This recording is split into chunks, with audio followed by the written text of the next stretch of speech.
Dar vienas uždavinukas su funkcijos grafiko transformacijomis. Tik pažvelk.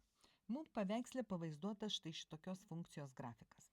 Jie yra nuo -2 iki 6 apibrėžta, čia labai sunkiai matosi brėžinukai, bet čia skrituliukai tuščiaviduriai yra. Reiškia jos apibrėžimo sritis nuo -2 iki 6. Ir tau reikia rasti funkcijos -2f nuo x mažiausią reikšmę. Tai kaipgi dabar mums ją rasti? Mes turim f nuo x, o mums reikia -2f nuo x. Tai kas čia atsitinka? Kiekviena funkcijos reikšmė padauginama iš -2. Štai tarkim taške 0 funkcijos reikšmė lygi 2. Jeigu mes padauginsim iš -2, pasidarys -4. Va čia va kažkur tai šitoj vietoj bus -4. Šitam taške, kai x lygų -2, funkcijos reikšmė lygi 0.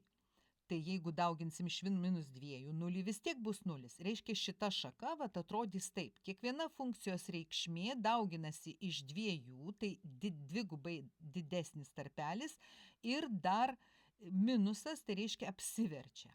Ir visas grafikas taip apsivers. Šita funkcijos reikšmė 2 reiškia dabar irgi bus -4.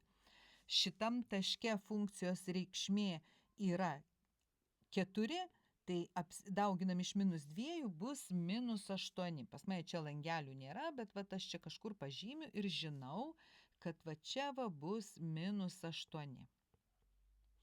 Tai va, ir toliau vėl taške 0 dauginant iš -2 gausiu 0, o čia yra funkcijos reikšmė -1, dauginsiu iš -2, bus 2, ne -2.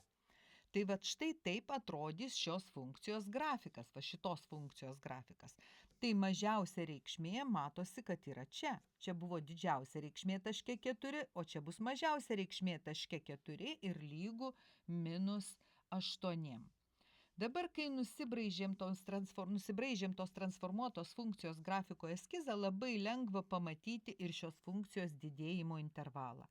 Jeigu mūsų funkcija čia didėjo, tai dabar mažėja ta transformuota. Jeigu čia buvo pastovi ir čia pastovi, jeigu didėjo, mažėja, o dabar tas intervalas, kuriame pradinė funkcija mažėjo, dabar bus mūsų funkcijos didėjimo intervalas nuo 4 iki 6. Įrašome atsakymą ir uždavinys išspręstas.